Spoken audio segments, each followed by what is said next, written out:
Good evening and welcome. I'm Tim Bolton, Head of Programmes here at Dartington, and on behalf of everyone at Schumacher College in Dartington, I'd like to welcome you to this Schumacher College Earth Talk, Weaving a New Story of Meaning, with Jeremy Lent. As many of you will know, we've been holding Earth Talks for a number of years, face-to-face in the Old Poston and the Great Hall at Dartington.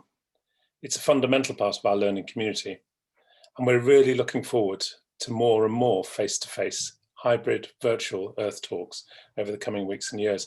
Indeed, we've been able to start to hold a number of live events over the last couple of months, including in the Great Hall. We had the celebration of 30th birthday of Schumacher College and the commemoration of the new book launch. We had No Wonder with Nick Hayes, the author of Trespass, and a talk by the potter Dylan Bowen, who was also demonstrating some of his spontaneous slip decoration while discussing his influences.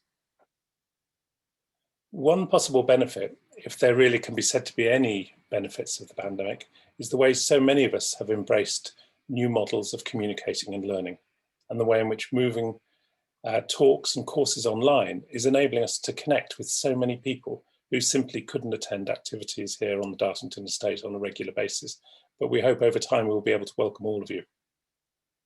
Tonight, as with previous talks, the audience appears to be joining us from across the globe, and Jeremy's in Berkeley in California. So welcome everybody, and thank you all so much for supporting the work of Schumacher College. First, a few words about the format of the evening. In a moment, I'll hand over to Jeremy, who will talk for about 35 minutes. We do want the session to be as accessible and interactive as possible, so please do use the chat button on the bottom of your screen to share thoughts with us and your fellow audience members. And we'll welcome questions throughout using the Q&A link, again at the bottom of the window. Please accept our apologies if we don't manage to get to all of the questions though. After Jeremy's spoken, I'll have a chance to put some of your questions to him. And in total, we anticipate the session to last about an hour. So let me start by introducing Jeremy. Jeremy Lent has been described by Guardian journalist and one of my favourite activist, agitator, ecological provocateurs, George Monbiot, as one of the greatest thinkers of our age. Jeremy is an author and speaker whose work investigates the underlying causes of our civilization's existential crisis and explores pathways towards a life-affirming future. His award-winning book, The Patterning Instinct, A Cultural History of Humanity's Search for Meaning, examines the way humans have made meaning from the cosmos, from hunter-gatherers to the present day. His new book, which was published just a couple of weeks ago, The Web of Meaning, Integrating Science and Traditional Wisdom to Find Our Place in the Universe, offers a solid foundation for an integrative worldview that could lead humanity to a sustainable, flourishing future. So it's with great pleasure that I hand you over to Jeremy. Jeremy, welcome. All right. Well, thank you so much, Tim, for that kind introduction. And it's always such an honor and real pleasure for me to participate with anything that Dartington and Schumacher are ever involved in. So it's great to be here today. And so as Tim said, I'm going to start off with a presentation which is going to go into the themes of this new book that just came out, The Web of Meaning. And I do encourage you, as Tim mentioned, to please, if you think of any questions right from the outset, or if you come with questions or comments, anything you want to share, please put that in the chat so that we can have a really nice interactive set of thoughts and discussion after my presentation's over. But now I will go straight into the presentation itself. And so bear with me for one moment. I'm going to share the screen. I have a feeling it looks like everything is working fine here.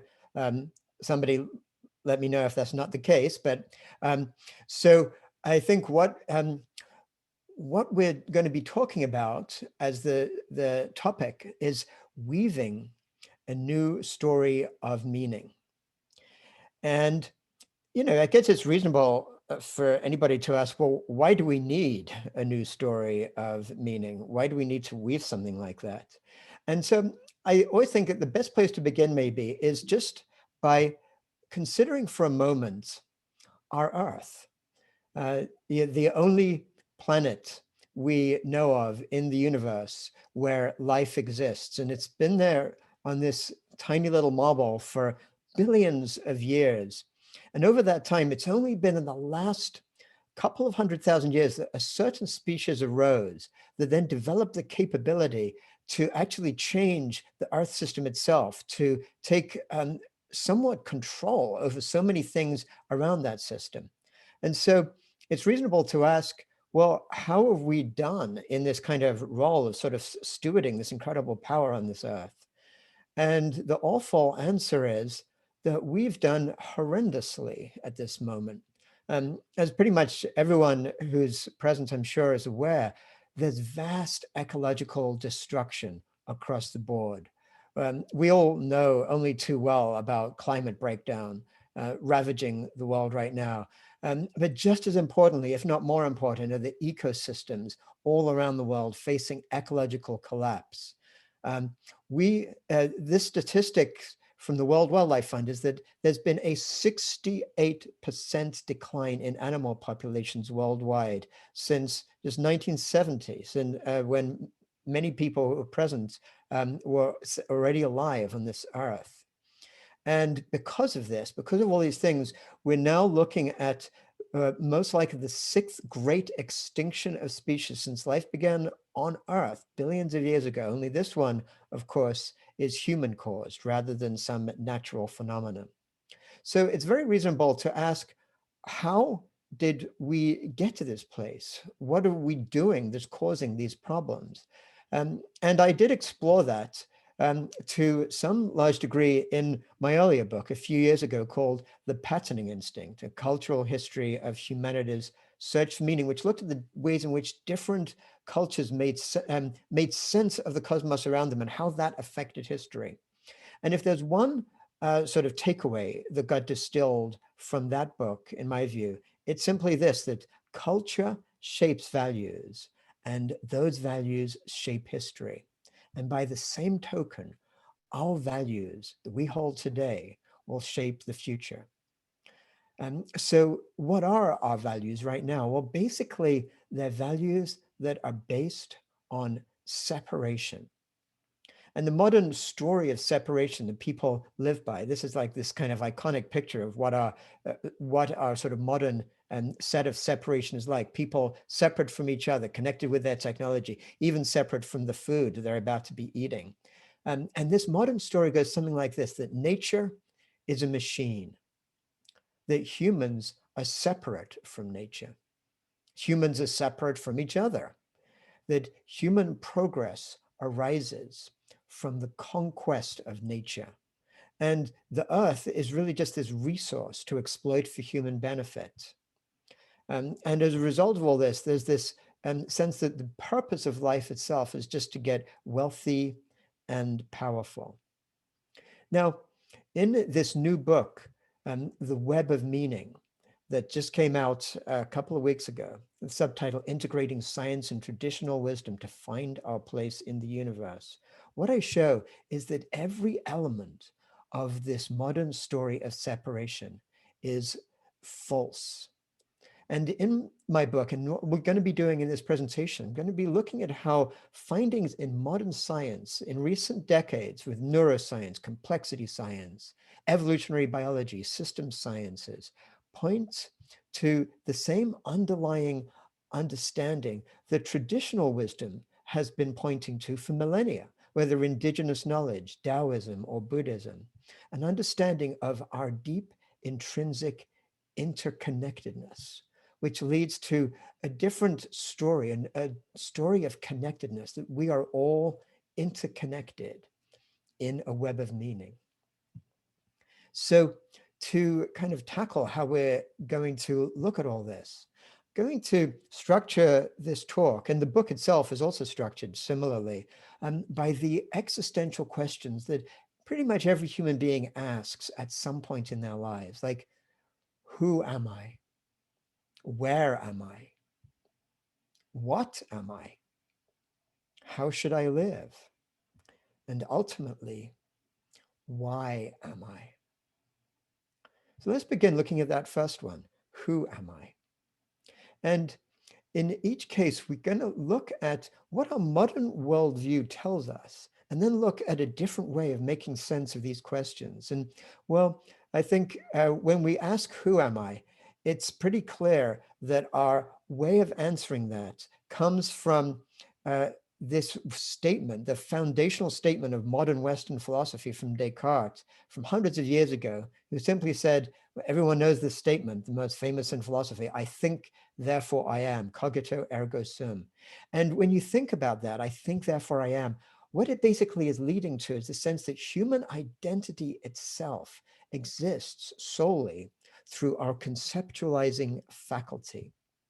And as a result of that, it's logical to then believe that animals and even our own bodies are mere machines. And in fact, that's what Descartes believed. And that's why he was fine to just use vivisection to understand how these animal machines worked. And when they screamed in pain, he said, oh, don't worry, they don't feel anything like humans do.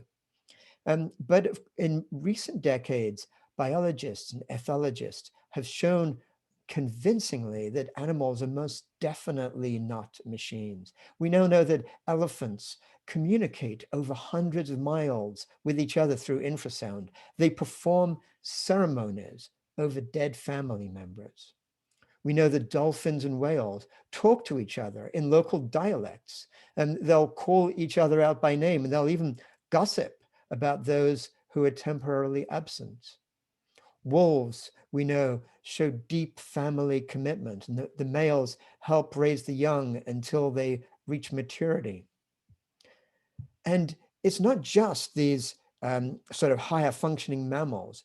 We now know that plants themselves have a deeply networked intelligence, a distributed intelligence. Plants actually have up to 20 different senses by which they connect and make sense of the world. They act intentionally and purposefully.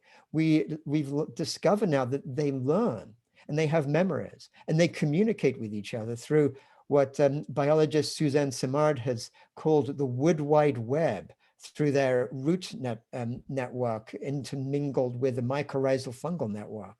And through that same network, they allocate resources as a community. And what's amazing is that you can go even beyond plants to the tiniest little cell, of which we have like 40 trillion of these cells in our own bodies. And even an individual cell displays stunning intelligence. And one cell has thousands of different sensors and proteins. It sends and receives hundreds of different signals at the same time. It's aware of itself and others. It knows what to do. And it can even cooperate in community with other cells. And in fact, many cells make decisions as a group. So this is the stunning intelligence in nature that our Western science is just beginning to uncover. But actually, other cultures didn't need science to uncover that. If you look in traditional Chinese culture, thousands of years ago, and the sages of Daoism understood the intelligence of nature. And if we explore that, we can look at the great classic of Daoism called the Tao Te Ching. And if you just look at what even the title means, many people are familiar with the word Tao, the way or path, like how the forces of nature manifest in the world. But that second word, Da, it refers to like the spontaneity, the intrinsic nature that is inherent in all living things. And the Taoists recognized when they looked at the natural world that the state of acting with Da was something that all creatures had, and they called that wu wei, or effortless action. And they saw all non-human organisms acting naturally in wu wei. So the Taoists asked, well, what happened to humans? If other creatures act in this effortless action, they recognize that humans have a way of acting with what they called yu wei, or purposive action. And they used examples like using a fire to dry up a well, or forcing water uphill to irrigate a mountainside. Obviously, these are the things that civilization is all about. And from them, the Taoists actually developed a sophisticated theory of civilization. In the words of their sage, Zhuangzi, the men of old shared the placid tranquility that belonged to the whole world, a state of perfect unity.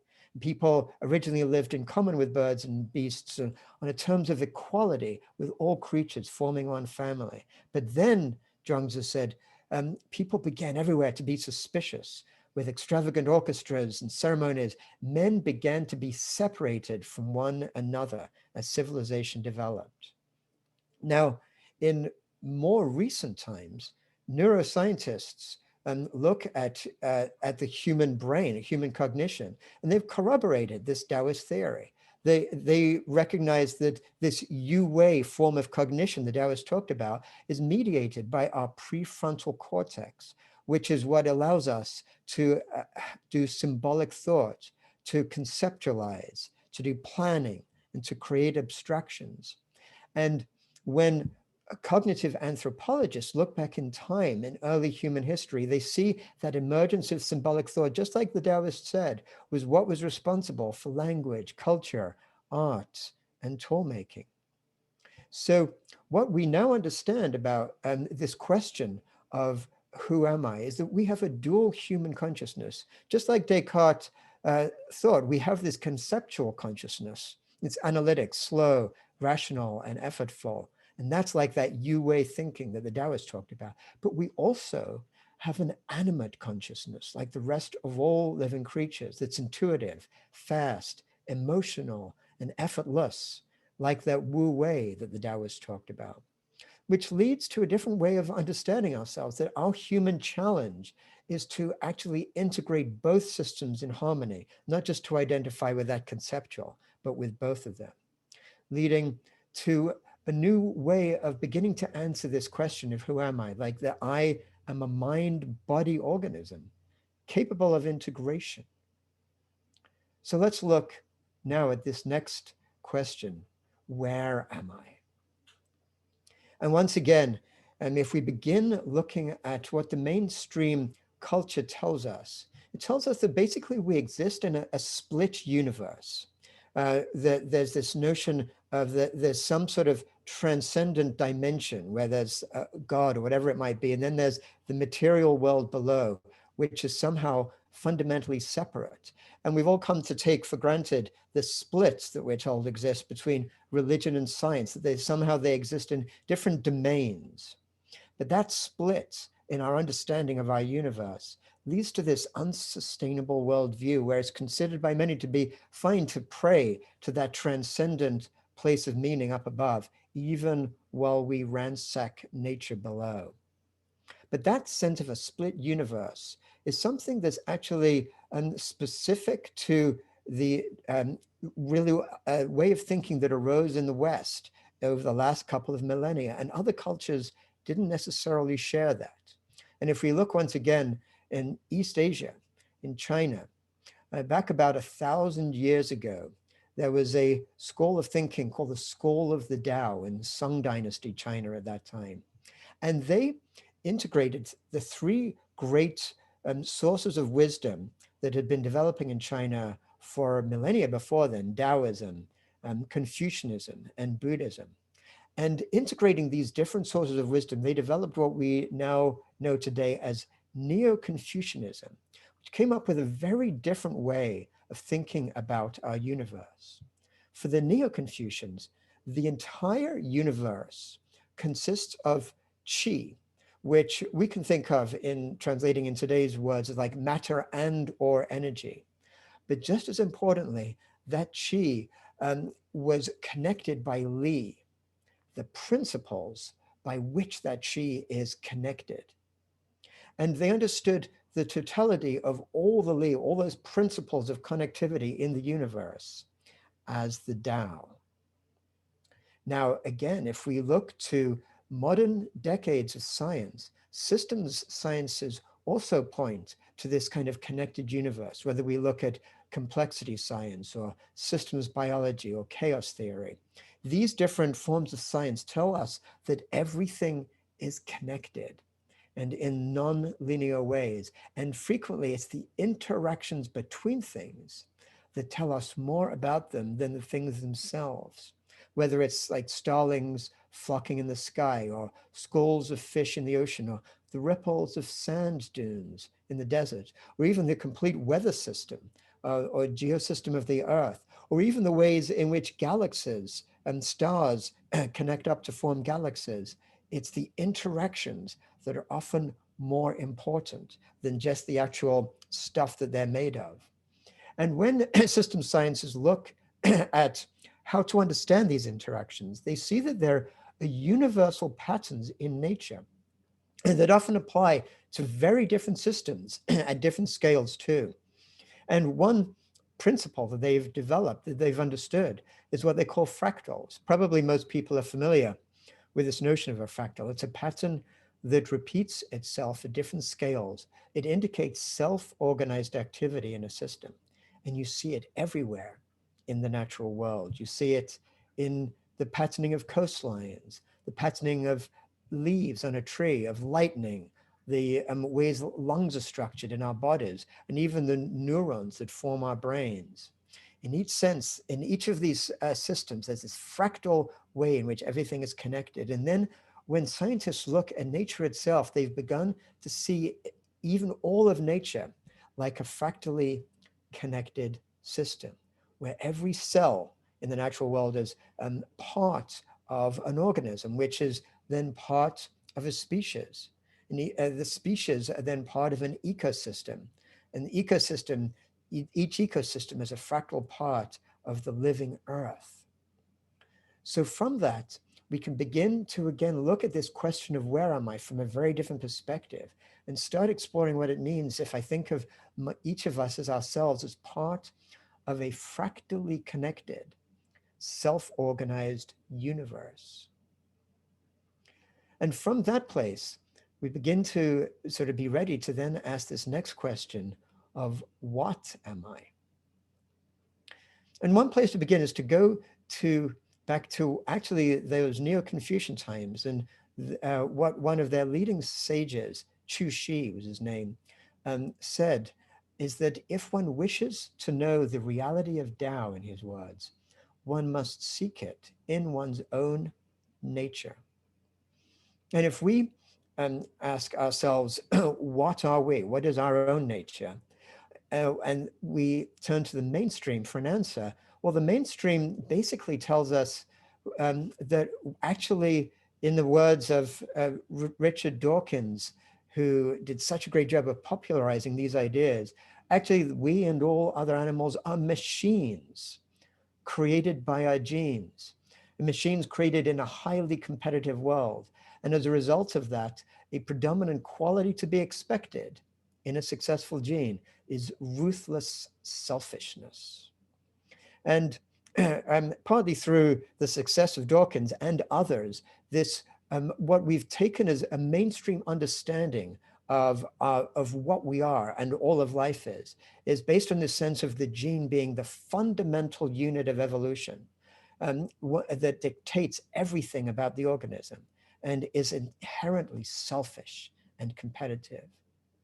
But in fact, when we look at what biology is telling us now in the last few decades of research in evolutionary biology, it's that every one of these statements that most people take for fact are actually false. It turns out that in fact genes are part of an iterative process with the cell, with the rest of the cell. And there's actually a vibrant, dynamic, circular flow of interactivity between the gene and the rest of the cell. And in fact, a genotype can best be understood as more like an artist's palette. Rather than dictating everything about the organism, it's more like a repertoire of capabilities that the cell can select based on its particular needs as determined by the environment. To get a sense of how powerfully this is true, think for a moment of the cute little grasshopper that we might see on a leaf, this gentle, solitary creature eating that little leaf there. Well, it turns out that a grasshopper has exactly the same DNA as a locust, which forms in massive swarms, aggressive animals that can destroy whole countrysides in just a matter of hours and days. And yet it's the same DNA actually forms those two very different creatures. And it's not just that the gene doesn't just dictate life, But this whole notion of its selfishness, evolutionary biologists have shown to be absolutely false. That if we look at the great steps in the evolution of complexity of life over billions of years, from when we went from where was single cells to complex cells to multicellular life to simple animals and then mammals, every one of those big steps in life came about as a result of increases in cooperation. Different species, different types of living entities learning how to cooperate together to create something bigger, greater than they could do by themselves. It turns out, in fact, that life evolved through cooperation.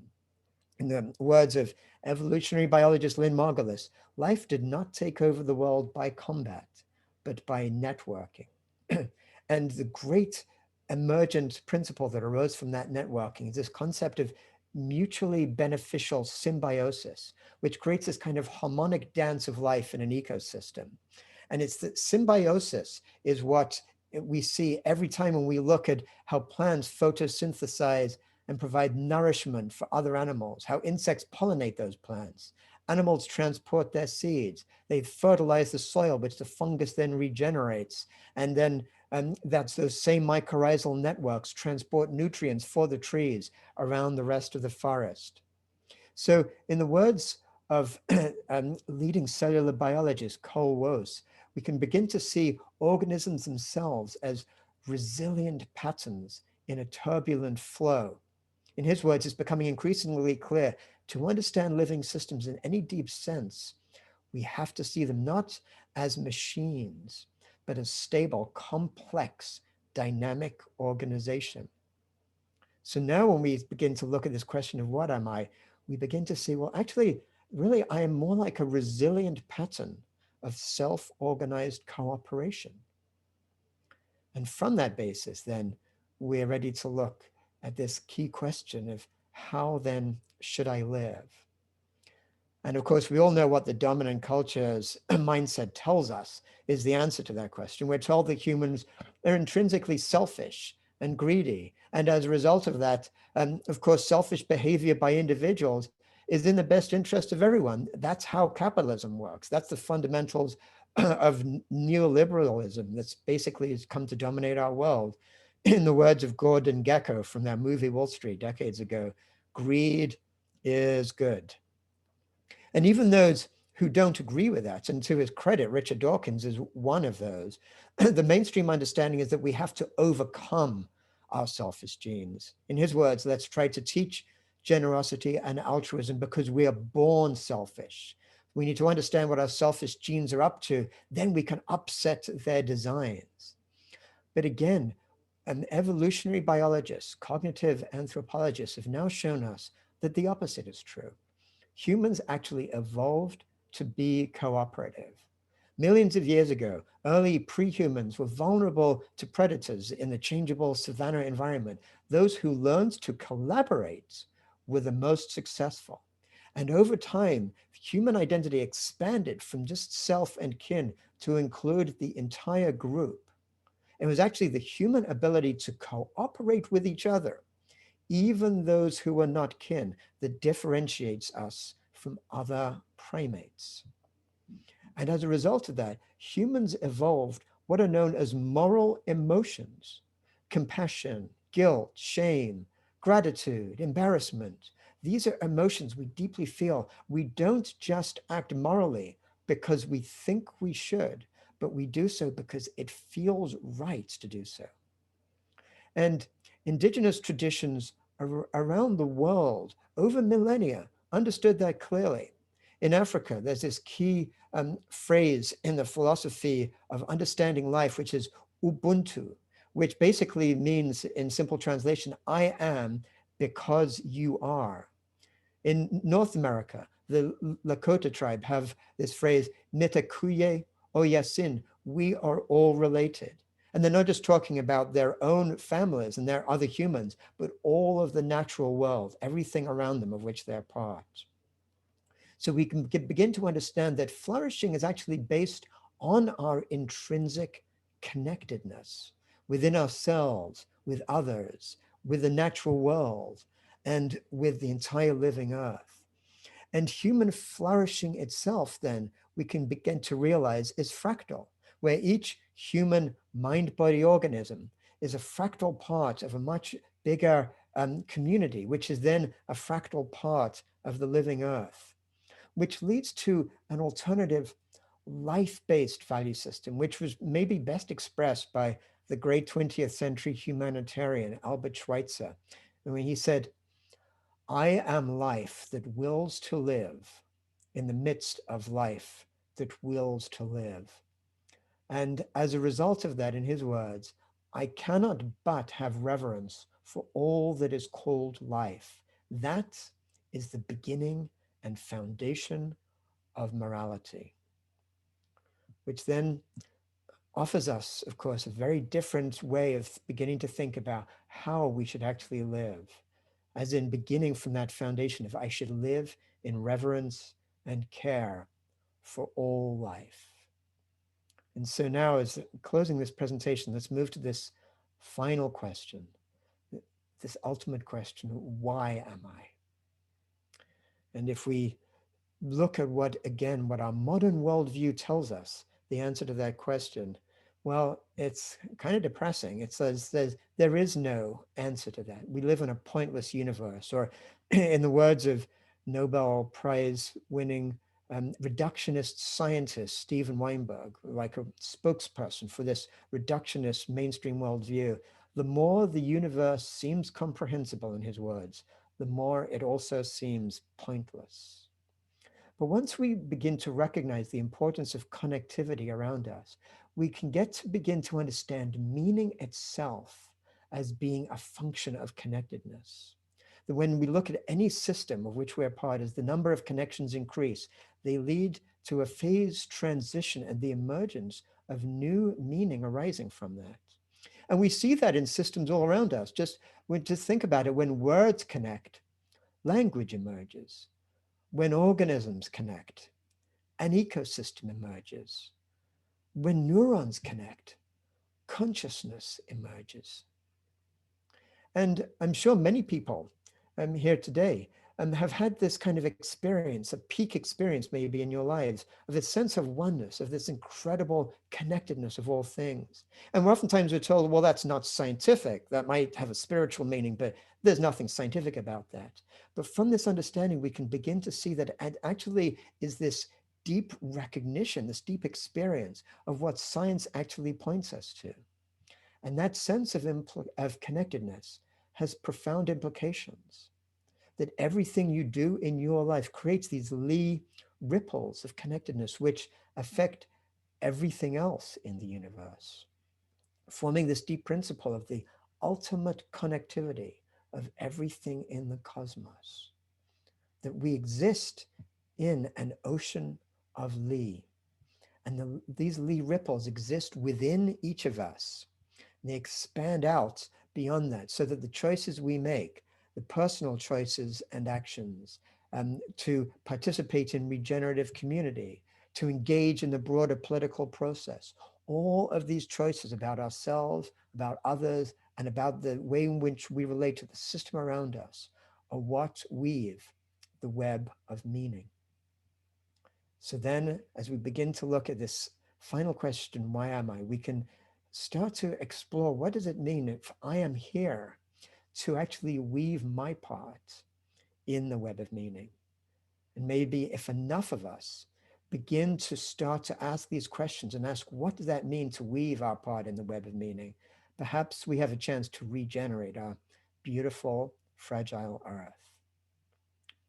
So thank you for listening patiently through this presentation. The book is The Web of Meaning, where I explore all of these things, obviously in some more detail. And now I'm going to stop the sharing of the screen and look forward to a conversation and seeing if there's any questions that you might have had as we went along. So thank you for that. Great, thank you so much, Jeremy. Really, really exciting, and there are some questions coming in. It'd be great to see more questions coming in as well. Maybe I could move to one of them in a moment. But I was sort of really struck as you were talking about. I suppose it's often been said that finding technical solutions and so on to some of our climate emergency is not the difficult bit. The really difficult bit is dealing with our mindset. And trying to move us away from a situation where the kind of current orthodoxy is around avarice and greed and so on. And I just wondered, having spent so long thinking about this, how do we start to make that paradigm shift in our mindsets globally in order to be able to move forward?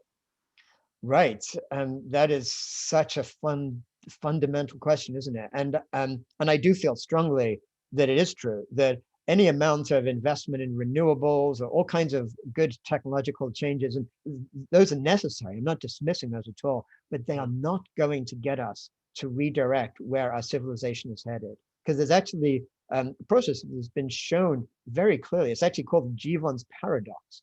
That was developed by a British economist back in the 19th century, which is any improvement in efficiency that could lead to a reduced amount of utilization of a resource. Paradoxically, but it's not paradoxical in the capitalist system, leads to people just then increasing their usage of that resource to the maximum level possible. And that's what we see all around us. So we do need to do this fundamental shift in thinking. And so how do we do it? I think that some people might say, well, we have to change the system out there. Other people might say, no, we have to start in ourselves. And I think, to me, what arose from my kind of going deep into the exploration of this web of meaning is that all those things have to happen at the same time.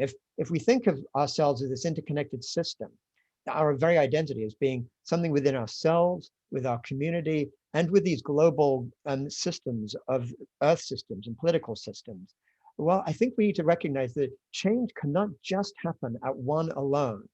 To get involved in activism without looking at decolonizing our own minds, changing ourselves, recognizing our own connectedness, that's not actually going to have the effect that you might think is needed.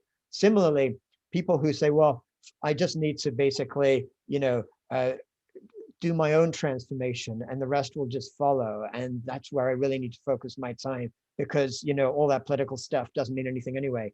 And again, that is cutting off that recognition of deep interconnectedness. And what's fascinating and powerful is this recognition that each change, the transformation we do at each of those layers, including the community layer in between the global and the individual, each of those layers actually then enhances and transforms the work that we're doing on those other layers. It's not that first we do one and then it flows to the others, but each of those actually becomes part of the change of the others. So the very change itself becomes part of a fractally interconnected system. Yeah, and hopefully has a kind of viral effect on others around as well and the communities around. No, that's really interesting. I wanted to ask that Lauren Elizabeth Clare has asked, I'm interested in how to integrate these concepts into a paradigm shift in the education system rather than denying or tearing apart current educational models. My theory is that a paradigm shift could be accomplished by cultivating our understanding of participation, as in A.N. Whitehead's relational universe. What are your thoughts on how these patterns of participation and relation could impact on educational systems? I think education is one of the most important systems that needs to be transformed. And I think participation is a hugely important element of that. And I think we need to really step back a moment then when we look at education and realize that what our mainstream educational system is doing is actually not necessarily trying to optimize for each person to get them to live a full life of well-being, but actually just to sort of make them fit into a overall consumer culture that is destroying the earth. But once we recognize that actually this mainstream dominant culture of global capitalism focused on consumerism, owned, basically controlled by these massive transnational corporations trying to make a profit at all else, and technology itself being used by these corporations.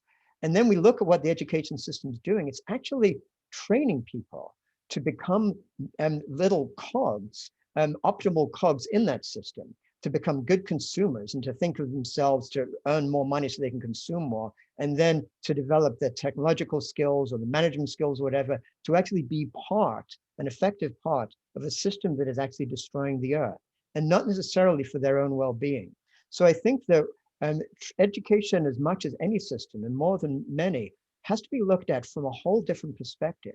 And starting off with the question, how can we actually train our younger generation to really fulfill themselves in what Aristotle called eudaimonia, a sense of fullness, fulfilling the true purpose of their lives in a way that enables well-being for themselves and the rest of life. And absolutely, participation is a huge part of that. But it's not just a matter of starting with the current model and allowing a little bit more participation, but going all the way in and actually helping them to develop their own sense to become real agents for change, agents to ask their own ethical and profound questions, agents to decide how they want to be engaging with community and to find a purpose in their lives, rather than just figure out how to be successful according to this current mode and try to get the best job they can. Yeah, but I couldn't agree more that the education system, certainly here in the UK, seems almost entirely obsessed with a kind of goal-orientated process. And there's very little time, I would say, from seeing the way my children are educated, spending time on the person, the whole person, and trying to understand the things that might motivate them. Alp Pierre asks, you mentioned the sixth extinction not being due to natural causes, but rather human-induced. But are humans not a part of nature and hence a natural part of the cause as well?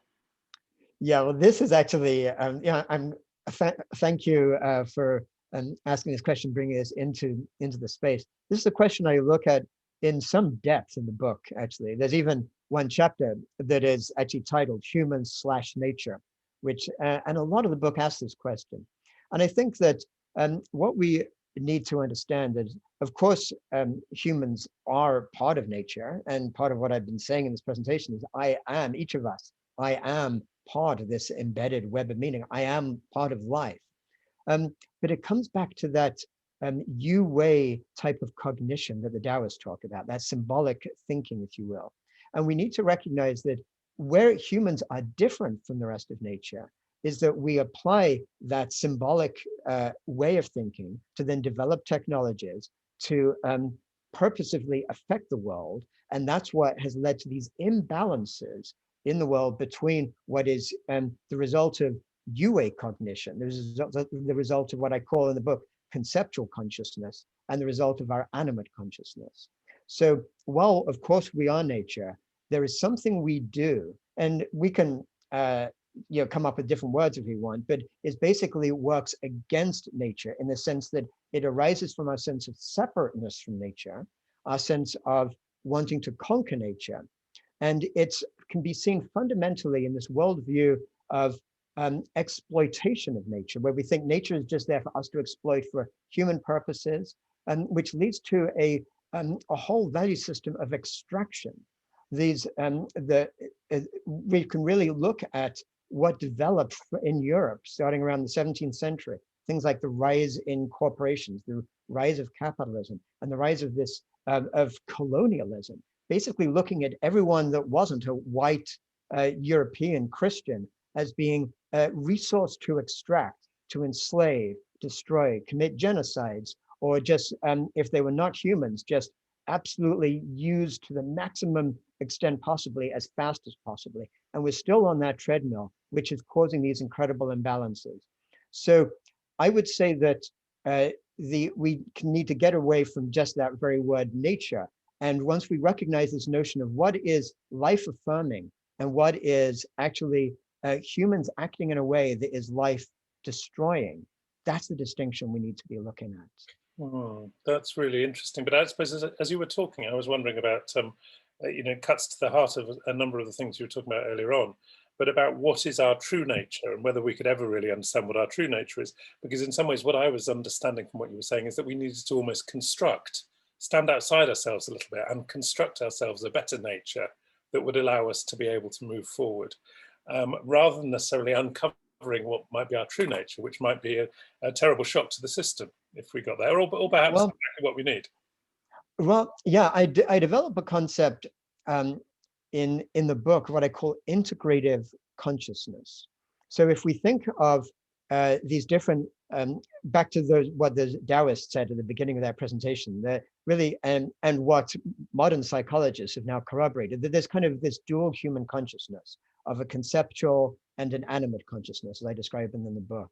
Well, we have the ability as humans, because of our ability to go to that meta-awareness and look at ourselves, to develop what we can think of as an integrative consciousness. That means not rejecting our symbolic consciousness, not rejecting that part of humans that make us unique among other mammals on Earth, or saying that there's something bad about that and there's something intrinsically good about our animate consciousness, but actually embracing them both and realizing that as humans, we have the potential to act in an integrative way with all of life.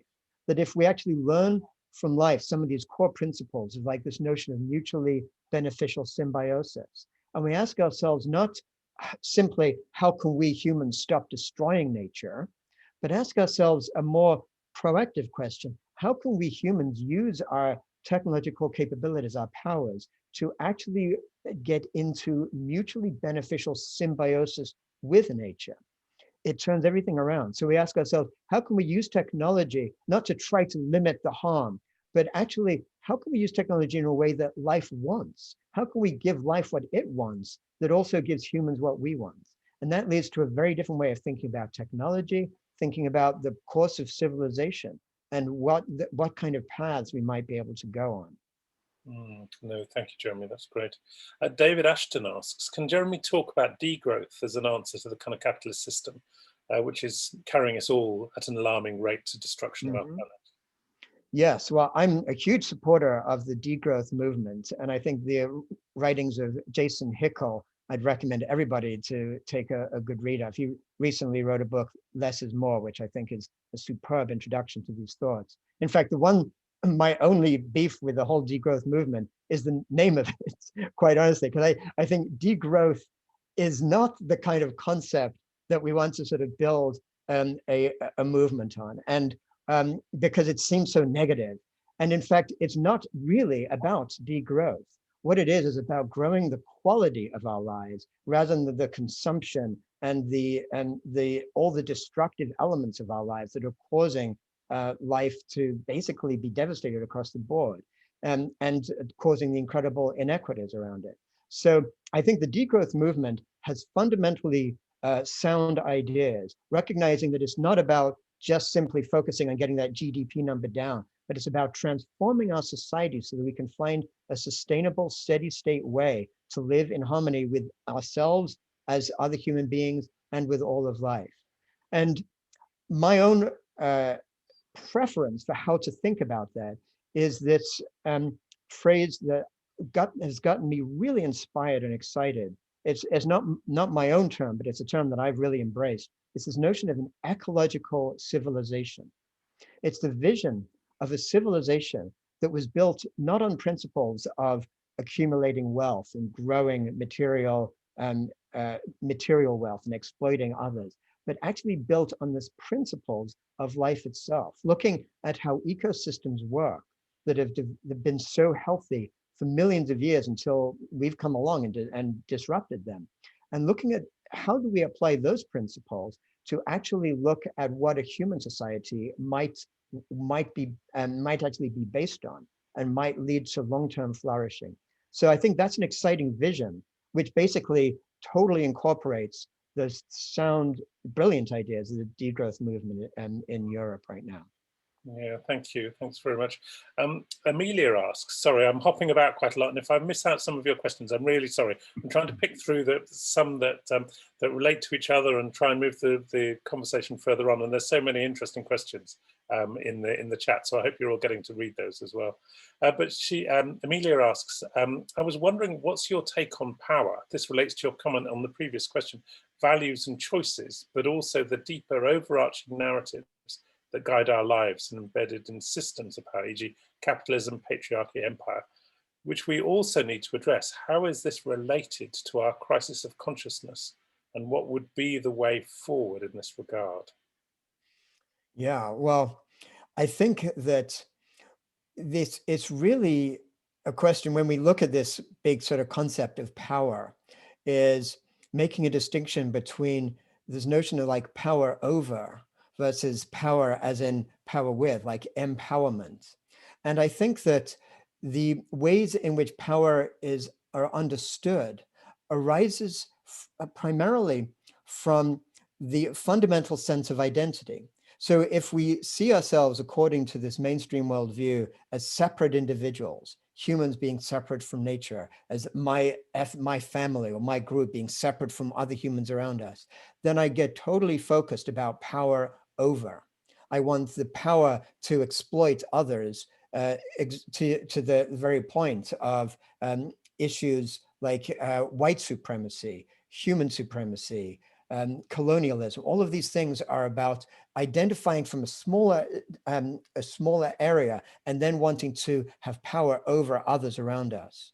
And the other way of looking at power is to recognize that actually there is power that arises from that mutual symbiosis. That once I actually embrace others, so in this country here in the United States, where issues of race have become so horrendous and so extreme and so divisive, a lot of people try to explain to those that are white supremacists or claim they're not racist but actually are, that actually it's to give power to those that have been underprivileged and who've not had access to that is not a zero-sum game. It's not to lose power. It's actually to enhance the overall space. And once people begin to realize that, we say that these foundations of white supremacy and even human supremacy, when we look at our relation with the natural world as power over, they actually constrict our own fullness of well-being. They constrict our fractal flourishing. Once we look at sharing power with those around us, especially for those of us in a place of privilege and power, to recognize that that is actually part of our responsibility to see that and then to share that power, we don't become disempowered. Actually, we become more empowered by those around us to be part of something much bigger. Yeah, thank you.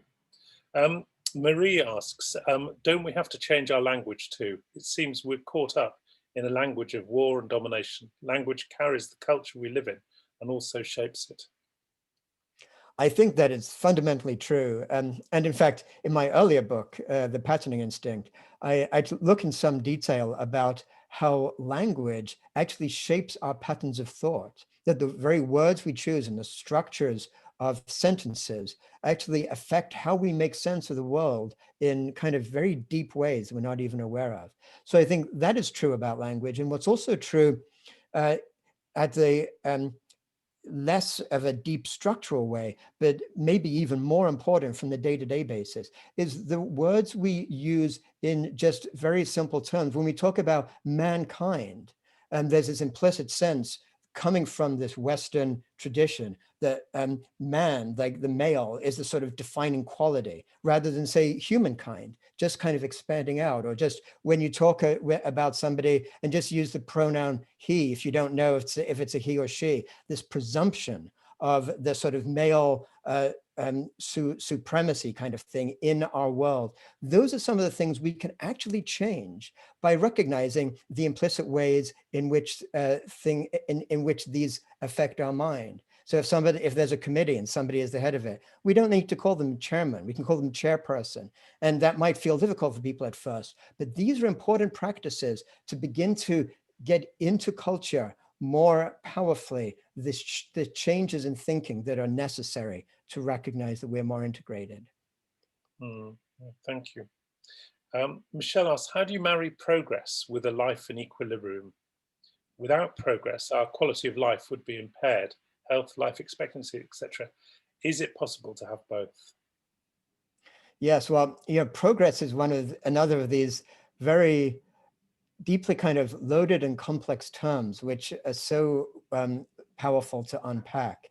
And there is this, and it's another topic I look into in some detail in the book. And there's this kind of very strong narrative around in our mainstream world today that actually history is a result of progress. And of course, there's material progress. And probably the most effective writer on this is Steven Pinker, who's written a couple of books where he shows convincingly there's absolutely been huge material progress for people in general, even if statistically, obviously, some get more than others over the last few hundred years.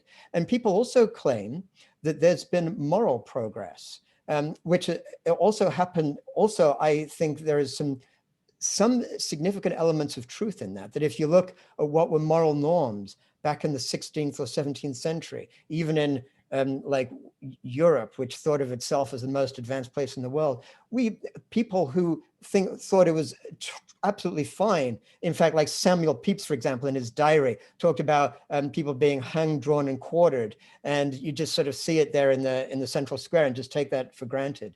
And you know, then he'd go and have a nice cup of tea with his friends, not even thinking about it. There's been huge moral and material progress in the last few hundred years. The question becomes, one, progress for whom? And secondly, what actually caused that progress? So the progress for whom question is once you realize that actually certain people in the global north have certainly achieved a lot of material progress. But if you think of life from the point of view of an indigenous person who might have been living as part of an ongoing culture hundreds of years ago, which relates to far more than the small minority that were living in Europe at the time, the last few hundred years has been a story of utter destruction, devastation, genocide, unbelievable cruelty, loss of pretty much everything they've had.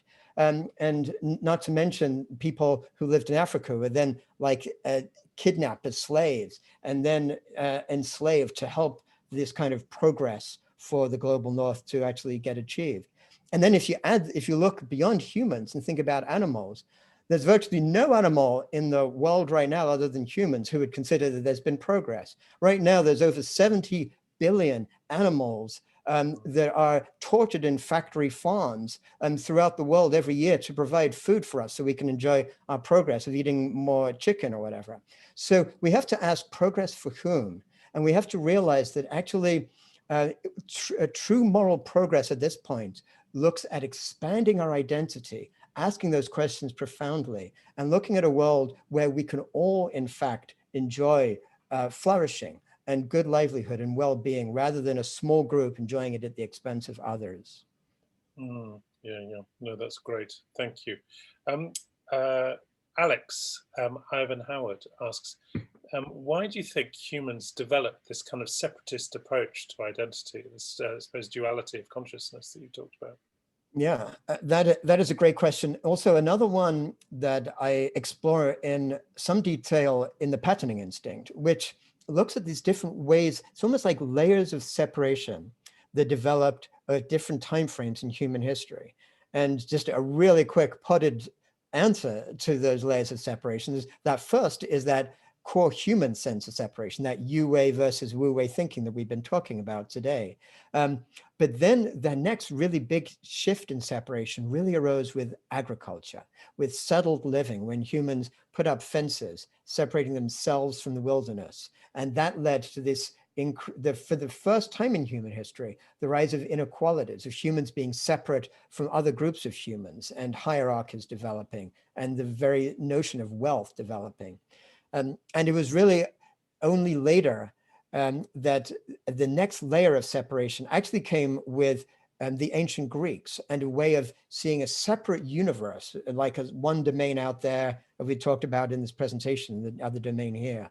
And it was that then led in the 17th century to this massive shift in separation with the rise of with the scientific revolution, and the sense of humans as really just being there to extract from nature as much as possible, which in the 20th century got even more sort of on steroids from the rise of global capitalism and consumerism. So as a potted version, I see it as this kind of stepwise function, which means we have a lot of work to do to turn that around. We're not talking about a simple shift, but I think recognizing these layers helps us to begin to actually get a sense of how we can begin to undo those layers of separation. No, that's really, really good. Thank you so much, Jeremy. I suppose this probably ought to be our last question, and it's a question that I can see that keeps recurring through the piece, which I think is that we're probably all really struck by that notion that actually, if we could try and understand what a new worldview might be, that might somehow be a more harmonious, inclusive, collaborative, connected, less about acquisition and domination, more about common interest and thread. I think we're all with you. That sounds like a great objective. And I think there are several questions which are saying, come on, Jeremy, how are we doing that? So you mean how can we do it, or how are we doing? No, well, I suppose more, how can we do it? I don't sense that any of us are probably thinking that's right. We're already doing it. We're on the way, so everything's fine. Exactly. Well, I mean, what I would say to everyone here in this group today is that it begins basically with each of us.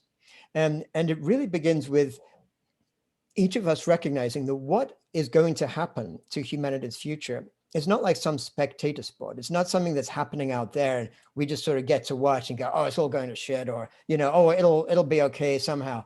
But each of us together are co-creating that future. That the very conception of the web of meaning is this interconnected web that each of us are part of.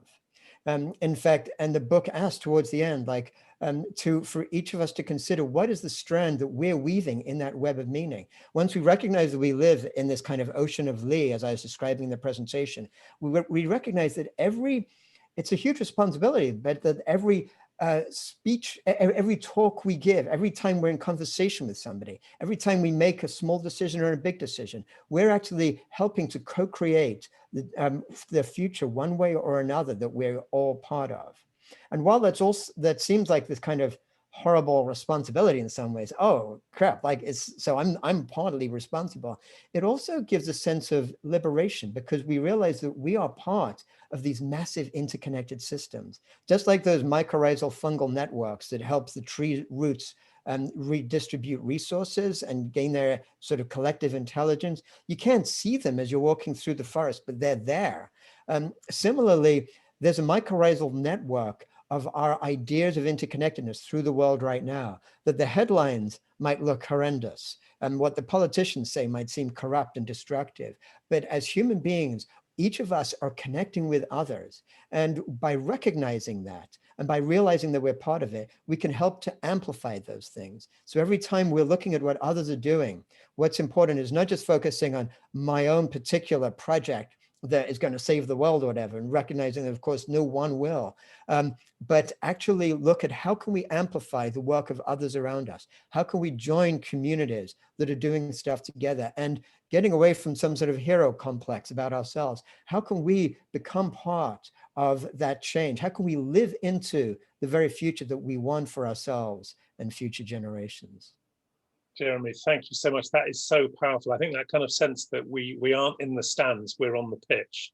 And if we want to win this game, there's no point in shouting. We actually have to get active and start doing things. And that's a really powerful call to arms. So thank you so much.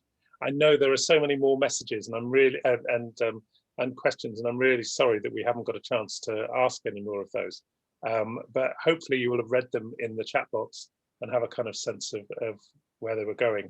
And yes, and I'll just say, you know, I feel free if anybody does want to connect with me.